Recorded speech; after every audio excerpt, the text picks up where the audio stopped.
안녕하세요. 범블한목독파입니다. 구독과 좋아요, 알림 설정, 회원가입 부탁드리겠습니다. 시진핑이 마윈과 양원펑을 만났습니다. 마윈은 알리바바를 대표하는 CEO죠.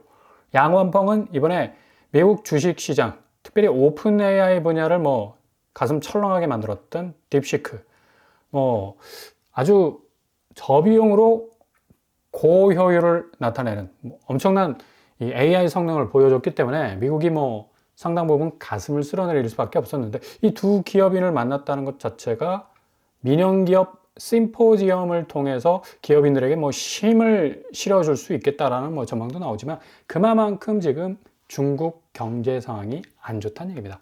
마윈이 굉장히 시진핑에 의해서 이 베일에 가려진 사람처럼 완전히 증발이 되어버리지 않았습니까? 그럼에도 불구하고 마윈을 전면에 등장시켰고, 양원펑도 이번에 미국에게 엄청난 펀치를 날린 대표적인 IT 기업의 CEO라고 말을 할 수가 있는데, 이렇게 이 기업인들을 한 자리에 모아놓은 것, 그만큼 중국 정부가 민간 부분에 대해서 보다 긍정적인 태도를 보이고자 한다는 신호라고 전문가들이 말을 하고 있지만, 실상 앓는 리가 있다는 얘기예요. 중국 경제 침체 자체가 굉장한 악화된 시그널을 고스란히 보여주고 있다. 전방위적입니다. 기존에는 3년 전 부동산 침체 늪에서 허우적거리면서 대체적으로 중국의 수출 분야가 살아나면서 이 무너진 부동산 시장을 다시 견인할 것으로 예상이 됐는데, 이거 전혀 약효가 없다는 얘기죠. 천문학적인 위안화를 때려 부었지만 부동산 시장은 계속적으로 전방위적인 중국의 산업 분야를 갉아먹는 그런 어떤 역할을 하고 있는 거고요. 이렇게 되기 때문에 결국 마윈과 양원펑까지 등장시키는 그런 어떤 이 상징적인 어떤 이미지를 구축을 하고 있는데, 실질적으로 중국 내수는 거의 죽어가고 있습니다. 이런 침체는 처음이라라는 그런 말이 현장에서 나올 정도로 중국 내수 경기는 수출뿐만 아니라, 수출도 지금 미국의 관세 영향 때문에 흔들거리는 그런 상황인데도 불구하고 내수 경기마저 동조하고 있어서 지금 엄청난 쇼핑몰 봐도 다 텅텅 비어버리는 유령 상가공실 고스란히 지금 재현이 되고 있고요. 얼마 전에 있었던 춘제 기간도 싸늘한 중국 경기를 물씬 느낄 만큼 베이징 상가는 썰렁했다라는 보도가 이어지고 있죠. 곳곳에 임대라는 팻말이 붙을 정도로 장사가 안 되니까 도저히 임대료 낼 형편이 안 되고 자영업자들 다 폐업할 수밖에 없는 그런 상황에 처해 있다는 얘기입니다. 뿐만 아니라 이렇게 경기 자체가 죽어가니까 고용시장도 냉각될 수밖에 없겠죠. 중국의 오버스펙 열풍이 거세어지고 있다는 얘기인데, 그만큼 학력은 상당 부분 석박사 출신들이 천지빛깔로 쫙 깔려 있지만, 이거 신규 채용 제대로 되지 못하고 있으니까 이게 지금 거의 대학원생들 1억 명 정도가 실업자 신세라고 하고 있지 않습니까? 그만큼 지금 고용시장이 얼어붙고 있고요. 중국이 5% 성장을 내걸었지만 실질적으로 2.8% 정도, 정말 반토막 정도 나오지 않을까라는 그런 전망도 깔려 있습니다. 심지어 밀린 가스값 대신에 아파트 260채를 그냥 고스란히 안겨 줘버리는, 이 현물 거래도 아니고 아파트로 빚을 갚는, 그만큼 중국도 한국처럼 아파트 시장에 올인했던 어떤 이 자금들이 계속해서 묻혀있기 때문에 이게 황금성으로 채굴되지 못한다는 얘기예요. 그러니까 현물로 줄 수밖에. 가스값 낼 돈 없으니까 아파트 그냥 때려져가지고 260채 그냥 떠안긴다는 얘기입니다.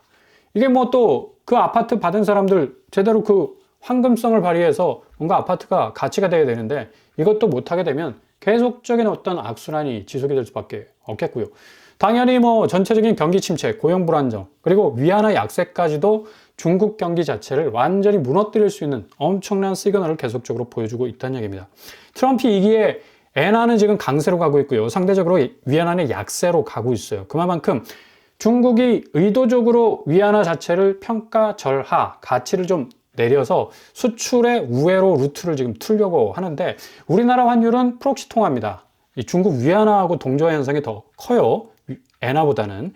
그래서 환율 부분도 상당히 우리나라는 경제 수출 부분도 중국 의존도가 있는 반면에 통화 가치 자체의 어떤 불안정성이 계속해서 농후해서, 이거 자칫 잘못했다가는 중국이 꽈당 넘어지게 되면 충분히 국가 부도 상황이 일어날 가능성도 있습니다. 어느 시점에 가서 국가 디폴트라는 선언이 딱 떨어지게 되면 누구 하나 뭐 예상치 못하는 어떤 일들이 벌어질 수 있기 때문에 상당히 예의주시할 필요가 있다는 얘기죠. 중국발 경제 대위기는 전조가 아니에요. 진행형입니다. ing.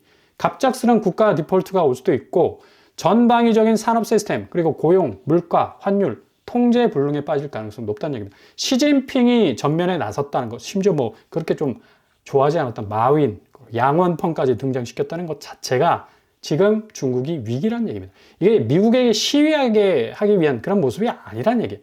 부동산마저도 뭐 기저의 체력 고갈 현상이 가중되고 있는데 뭐 고스란히 한국이 이 영향을 그대로 직격으로 받을 수밖에 없다는 얘기입니다.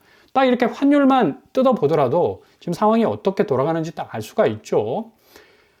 원화 가치가 이 달러 인덱스가 떨어짐에도 불구하고 계속적으로 1443원 선에 머물러 있습니다. 이 이유는 중국 이 위안화가 계속적으로 약세로 갈 수밖에 없는 거고 엔화도 마찬가지고요. 전체적으로 달러를 제외한 다른 여타의 통화 가치국 자체의 가치가 계속적으로 하락하고 있기 때문에 이런 현상이 일어날 수밖에 없다는 얘기죠. 뭐 그래프를 딱 보세요. 달러 인덱스가 106.7까지 떨어지는데 원달러 환율은 계속 1440, 보통 한 1420원에서 10원까지 떨어져야 되거든요. 떨어지지 않는다는 얘기, 열이 떨어지지 않는다. 해열제가 없다는 얘기. 환율이 충분히 내려오지 않게 되면 하나는 또 뭐 고민이 깊어질 수밖에 없죠. 오는 25일 통화정책 방향 확실하게 결정을 해야 되는데 지금 경기 자체가 워낙에 안 좋기 때문에 부양을 위해서 0.25% 정도 기준금리를 내려야 할 상황인데도 불구하고 환율이 떨어지지 않으니까 환율 불안정성 때문에 이게 다시 동결로 갈 수 있는 그런 가능성이 아주 크다는 얘기죠. 뭐 심지어 미국은 소비자 물가가 이번에 깜짝 상승하지 않았습니까? 휘발유값 상승이 3.0%나 올랐어. 와, 이 소비자 물가 지수 CPI가 미 연준이 가장 관심을 가지고 들여다보는 그런 대목인데 0.5% 전월 대비 상승을 하는 그런 어떤 궤적을 보이다 보니까 물가 부분에 있어서도 상당히 한국도 불안해질 수밖에 없다. 고스란히 미국의 그림자입니다. 그냥 반사해서 우리는 직격으로 영향을 받을 수밖에 없기 때문에. 근데 문제는 가계 신용 잔액이 1927조 원 증가 추세에 있다는 얘기예요. 뭔가 가계부채가 좀 안정화되는 어떤 모습을 보인다고 했지만 실질적으로 뜯어보니까 계속적으로 가계부채는 늘어나고 있다. 이렇게 되면 환율 자체가 불안정하면 이 가계부채는 그냥 폭탄 내관이 되고 마는 겁니다. 가계대출 증가액은 조금 감소 추세에 있다 손 치더라도 뭐 1년 단위로 따져보면 분기별로가 아니라 작년 가계빚이 1927조 원, 역대 최대, 1년 새 얼마다? 42조 원 증가했습니다. 그만큼 집을 공격적으로 사기 위해서 공격적으로 대출받은 사람들이 아주 많았다는 얘기죠. 이렇게 되면 뭐 1년 전보다 41조 8천억 정도가 증가한 건데 연간 가계 신용이 2021년 이후 3년 만에 최대폭으로 지금 늘어나고 있다는 얘기입니다. 뭐 지금 이런 어떤 이 가계 빚에 대한 불안감이 가중되는 가운데 뭐 코픽스가 조금 내려갔다 손 치더라도 이게 금리를 뭔가 좀 내릴 수 있을 만한 이 여유 공간이 별로 없어요. 신규 코픽스, 뭐 잔액 기준 코픽스, 신잔액 기준 코픽스가 다 마이너스를 찍고 변동금리를 조금 내릴 수 있는 여유가 있어 보이지만 실질적으로 주담대 변동금리 뭐 그렇게 큰 폭으로 내리지 못하고 있습니다. 코픽스가 전월 대비 0.14% 내려갔지만 영끌 부메랑 여전히 금리 고점에 물려 있어요. 내려간다 손 치더라도 거기서 거기이기 때문에 5년 전 이자 2%대에 비하면 변동금리 뭐 4%대 지금 치고 나오고 있는데 뭐 이렇게 되다 보니까 계속적인 어떤 장기 고금리 상황 견디지 못하고 이미 경매가 뭐 물건이 거의 뭐 지난해는 충청권이 5,000건 육박할 정도로 계속해서 나오고 있고요. 7월에는 또 공적인 어떤 대출 규제 가상금리가 붙죠. 스트레스 DSR 3단계가 들어서게 되는데 기존의 2단계는 기본 스트레스 금리의 50% 절반만 적용이 됐습니다. 근데 7월 3단계부터는 100% 적용이 된다는 얘기예요.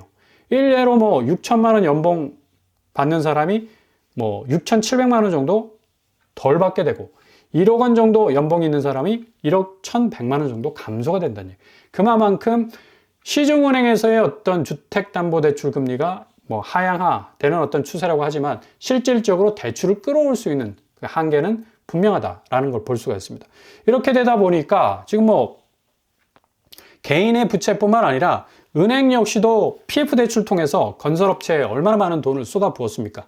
뭐 이전에는 짭짤했죠. 무조건 건설업계에 PF 대출 내주면 제2금융권은 뭐 주수입원이 됐으니까. 근데 이게 건설업체 자체가 뭐 완전히 와르르 붕괴되는 어떤 상황으로 치닫고 있으니까 연체율이 그냥 끝없이 오르고 있습니다. 저축은행 같은 경우는 18.21%, 상호금융 같은 경우는 10.93, 보험은 0.85 정도 지금 지표가 나오고 있는데, 금감원이 이 저축은행 4곳에 대해서 경영실태평가, 확실한 평가에 들어가기 시작을 했습니다. 자산 건전성 4등급 이하로 평가를 해서 결국에 적기 시정 조치 내릴 것이냐 마느냐 결정을 하게 되는데, 4개 저축은행이 붕괴가 되기 시작하면 뭐 엄청난 금융대란이 일어날 수밖에 없는 그런 위기에 처할 수도 있게 되겠죠.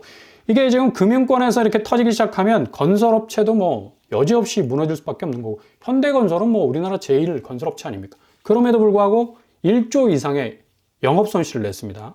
23년 만에 적자기라고 이라는 게 굉장한 포인트가 될 수밖에 없는 거고, 그만큼 뭐 자금력 단단해, 사업성 좋아, 뭐 어디에 내놔도 뭐 손색 없는 그런 어떤 업력을 가지고 있는 건설사들도 1조 원 이상의 영업 손실을 낼 수밖에 없는 건설업계에 굉장한 어떤 빙하기가 오고 있다라고 말을 할 수가 있어요. 둔촌주공에 있어서 뭐 거의 호스트 역할을 했던 현대건설이었지만 뭐 재미 볼 수 없는, 그죠? 국내 최대 규모 둔촌주공 효과가 사라지는 듯한 1조 이상의 영업 적자를 냈기 때문에 23년 만에 영업 적자라는 얘기죠. 그만큼 지금 뭐 이 둔촌주공을 둘러싼 현대건설의 뭐 이 업력이 굉장히 어떤 단기 수익을 높일 줄 알았는데 이것도 지금 무산이 돼버리고요. 지금 뭐 시스템 가구 담합 뭐 20개사 과징금 180억 때려 맞았지 않습니까? 그만큼 계속적으로 뭔가 편법으로 분양가를 쳐 올리려고 그렇게 애를 쓰고 있으니까 뭐 둔촌주공은 당할 수밖에 없는 거고, 이모저모 지금 뭐 상당 부분 구멍이 숭숭 뚫려 있는 어떤 부동산 업황의 그 모습을 고스란히 볼 수가 있다라는 얘기죠. 이런 상황에서 고점으로 올라간 분양가 잘못 잡았다간 큰일 납니다. 그러니까 썩은 동아줄 잘못 딱 잡았다간 뚝 떨어질 수밖에 없어요.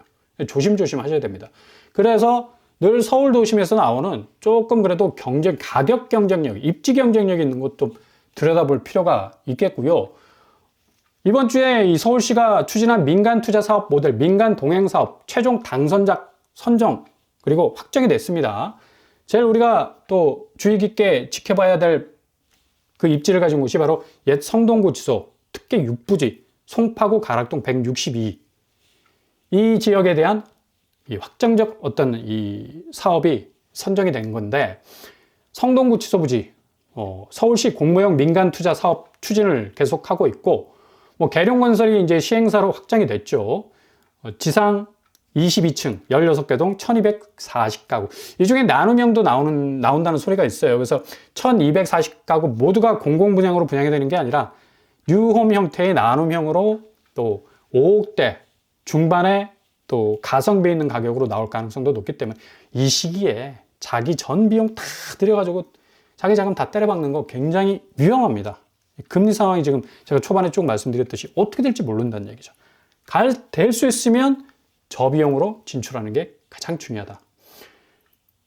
그리고 또 로또 청약이라고 부르는 뭐 무순위 줍줍, 이제는 뭐 로또 청약 안 되죠. 그만큼 지금 뭐 주변 시세들이 막 추풍 낙엽처럼 떨어질 수밖에 없기 때문에 고독 롯데캐슬 베네리츠가 2022년도에 2가구 무순위 청약에 17만 명이 몰리는 그런 이 상황이 벌어졌었죠. 고독 롯데캐슬 베네리츠가 또 나온다는 소리가 있습니다. 3월 달에. 여기 뭐 10억 로또라는 말이 있었죠. 그만큼 지금 뭐 현재가가 14억 4천 정도 되고요. 이 매물이 거의 15억 선에 이르는 그런 어떤 이 자체 가치를 가지고 있는데, 입지도 뭐 강일역과 상일동역 뭐 아주 가까운 역세권이라 말을 할 수가 있겠고요. 결국 여기 나오는 이 84제곱 가격이 7억 9,400, 7억 2,500 정도로 예상을 해볼 수가 있겠습니다. 이렇게 되면 거의 반값이라고 말을 할 수가 있겠죠. 뭐 이렇게 가끔씩 나오지만 그래도 서울 핵심 입지에서 나오는 또 무순위도 또 지켜볼 필요가 있겠고요. 이렇게 이러나 저러나 뭐 신축 나왔다고 해서 얼어 죽어도 신축 깃발 꽂으면 내가 승리할 것 같지만 결국에 가서는 그게 엄청난 스스로의 부담이 될 수밖에 없다는 얘기. 중국 보십시오. 중국 지금 뭐 부동산 완전히 박살나고 이후에 내수 경기, 수출 모든 부분이 지금 엉망진창으로 돌아가고 있지 않습니까? 부동산이 헤어나오지를 못합니다. 고스란히 우리 한국이 그 영향 받게 될 거란 얘기예요. 그러니까 최대한 저비용으로 들어갈 수 있는 그런 틈새 마련하는 것이 가장 현명한 선택이 될 수 있겠습니다.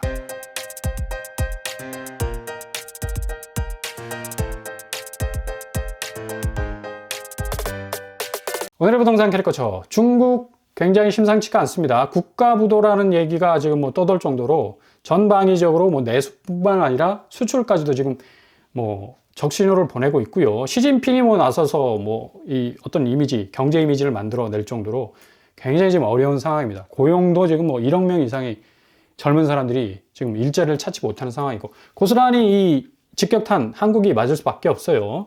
지금 뭐 부동산 시장 고점에 물린 신축 아파트 어떻게든 사보겠다라는 그 몸부림 굉장한 이 리스크가 될 수가 있습니다. 곳곳에 나오는 어떤 틈새적인 어떤 전망들 잘 가지시면서 준비하신다면 좋은 기회 잡으실 수 있을 겁니다. 오늘도 응원합니다. 항상 여러분의 일이 꽃길만 되실 수 있길 바랍니다. 자, 뻔뻔한 복덕방을 마치겠습니다. 구독과 좋아요 부탁드립니다. 감사합니다.